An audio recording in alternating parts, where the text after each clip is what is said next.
News 360 ప్రకాశం barrage దగ్గర బోట్ల తొలగింపు పనులు కొనసాగుతున్నాయి. బోట్లను తీసే పనులు రెండు ప్రత్యేక బృందాలు నిమగ్నమయ్యాయి. ఇందులో వైజాగ్ స్కూబా డైవింగ్ టీం, అటు కాకినాడ అబ్బుల్ టీం జాయింట్ ఆపరేషన్ కొనసాగిస్తోంది. 90% కట్ చేసిన బోటును బయటకు లాగడానికి అబ్బుల్ టీం ప్రయత్నిస్తోంది. మరోవైపు దుర్గాఘాట్ వైపు బోట్లను లాగేందుకు ప్రయత్నాలు జరుగుతున్నాయి. అయితే రెండు బోట్లకు సంబంధించి తాళ్లు ముడిపడి ఉండటం వల్ల వీటిని విడదీయటం అక్కడ అధికారులకైతేనేమి ఆపరేషన్ టీంకి కష్టతరంగా మారింది.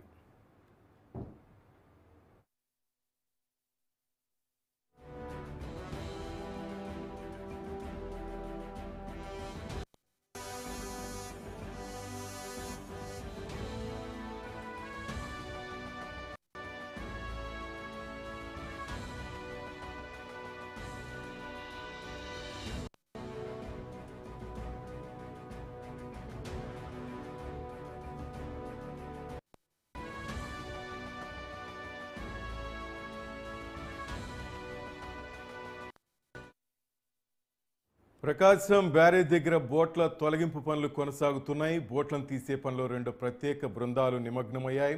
ఇందులో వైజాగ్ స్కూబా డైవింగ్ టీం, అటు కాకినాడ అబ్బుల్ టీం జాయింట్ ఆపరేషన్ కొనసాగిస్తున్నాయి. 90% కట్ చేసిన బోట్ను బయటకు లాగడానికి అబ్బుల్ టీం ప్రయత్నిస్తోంది.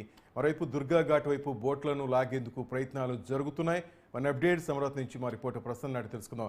ప్రసన్న, ఏంటి సంగతి? దాదాపు 5వ రోజు అవుతుంది, ఇంకా బోట్ల ప్రక్రియ, దీనికి సంబంధించి ప్రక్రియ ఏ విధంగా కొనసాగుతుంది? ఎప్పటికీ క్లియర్ అయ్యే అవకాశం ఉంది?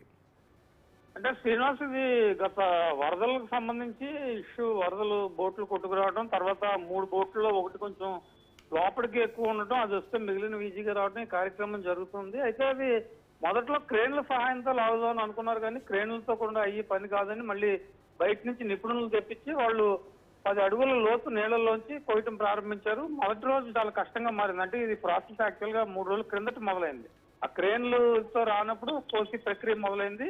వైజాగ్ డైవింగ్ టీము, లేటెస్ట్ గా కాకినాడ అబ్బుల్ టీం వచ్చాయి. అయితే కటింగ్ అనేది చాలా వరకు పూర్తయింది. కటింగ్ చేసిన భాగాన్ని బయటకు తీయడం కోసం మిగిలిన బోట్ల సహకారం కూడా తీసుకున్నారు. అటు దుర్గాఘాట్ వైపు, అంటే ప్రకాశం బ్యారేజ్ మెయిన్ ఒకటి, దుర్గాఘాట్ వైపు ఒకటి. కటింగ్ చేసిన బోట్ ని మిగిలిన బోట్ల సహాయంతో దుర్గాఘాట్ వైపు మళ్లించి ఒడ్డుకు చేర్చిన తర్వాత బయటకు తీస్తారు. ఈ కాన్సెప్ట్ ఇప్పుడు జరుగుతుంది. అయితే ఇది కటింగ్ ప్రక్రియ. 40 టన్నుల బోటు, విపరీతమైన ఇనుము, చాలా పొడవు, నీటిలో 10 అడుగులు ఉంది కాబట్టి దీన్ని కట్ చేయడం అనేది చాలా కష్టంగా మారింది. ఎందుకంటే అసలు ఈ పాటికి అయిపోవాలి జనరల్ గా బోట్ తీయడం అనేది లేటెస్ట్ టెక్నాలజీలో, కానీ బోట్ బయటకు రావడం అనేది కష్టంగా మారింది. బహుశా ఇవాళ సాయంత్రానికి కానీ రేపు కానీ కంప్లీట్ అయ్యే అవకాశం ఉంది. దాదాపు పూర్తిగా వచ్చింది.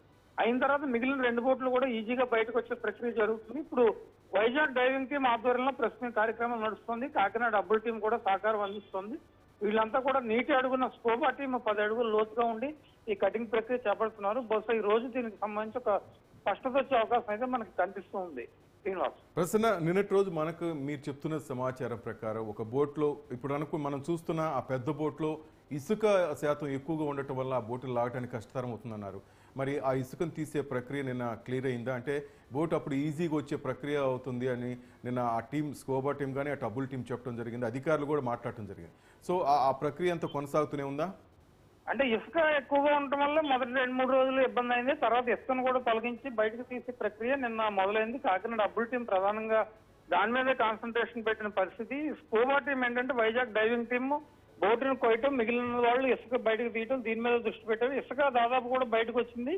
ఇసుక మ్యాట్, ఎందుకంటే మనకి 10 రోజుల క్రితం పరిస్థితి చూస్తే కనుక అంత అతలాకుతలంగా ఉంది. దాని వరద ఫ్లో అదే విధంగా ఉంది. ప్రకాశం బ్యారేజ్ కి బోట్లు కొట్టుకొచ్చి అక్కడ స్టక్ అయిపోవడం, నీటి లోతులో చిక్కుపోవడంతో ఇసుక మ్యాట్ కూడా ఎక్కువైన పరిస్థితి కనిపిస్తుంది. కాబట్టి దాన్ని తొలగించే ప్రక్రియ చేస్తున్నారు. బహుశా ఈ రోజు ఇసుక పూర్తిగా తొలగిస్తే కనుక కటింగ్ ప్రక్రియ కూడా పూర్తయితే ఇవాళ సాయంత్రానికి కానీ రేపటికి కానీ నైట్ పనులు చేయడానికి కూడా అభ్యంతరం వ్యక్తం చేస్తున్నారు అక్కడ టెక్నికల్ టీం కానీ, లైటింగ్ సరిగా లేకపోవడం వల్ల కానీ. అందుకని ఇవాళ రేపట్లో ఈ పని పూర్తయ్యే అవకాశాలు అయితే కనిపిస్తున్నాయి. రైట్. మరోవైపు ఆ 2 బోట్లకు సంబంధించి ఆ రోప్స్ కొంత చిక్కుముడి ఉన్నాయి, అందువల్ల కూడా కొంత లేట్ అవుతుంది అంటున్నారు. ఇది ఎంతవరకు నిజం ప్రశ్న? అంటే రోప్స్ చిక్కుముడు అంటే మొదటి 2 బోట్లు ఒక సైడ్ ఉన్నాయి, ఒక బోటు ఒక సైడ్ ఉంది. ఆ బోట్లు లాగడానికి పైనుంచి క్రేన్ల సహాయంతో ఇనప వైర్స్ లోపలికి దింపడం జరిగింది. ఆ 2 బోట్లని బయటకు తీసే క్రమంలో అవి చిక్కుకున్న పరిస్థితి కనిపిస్తుంది. దీన్ని కూడా మొదటి బోటును తీసే క్రమంలో కూడా బయట, అంటే బ్యారేజీ పైన వాహనాలు వెళ్లే దారిలో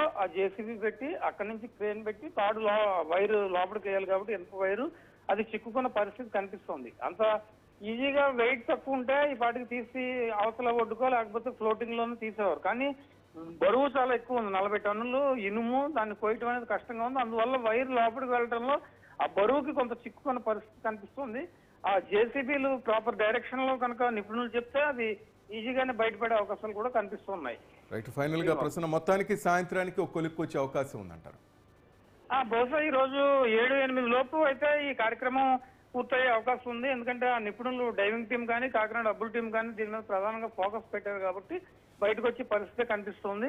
అయితే లైట్ ఫెయిల్యూర్ కనుకుంటే కనుక మళ్ళీ రేపు మార్నింగ్ మొదలయ్యే అవకాశం ఉంది. యాక్చువల్ గా ఇవాళ మధ్యాహ్నానికే బోట్ కటింగ్ పూర్తవుతుందని చెప్పారు. అయితే 100% బోట్ కట్ చేసిన తర్వాత ఎన్ని ముక్కలు వస్తాయో వాటిని బయటకు తీసే కార్యక్రమం ఉంటుంది కాబట్టి ఈ రోజు సాయంత్రానికి ఒక స్పష్టత వచ్చే అవకాశాలు కనిపిస్తున్నాయి. Srinivas, thank you Prasanna.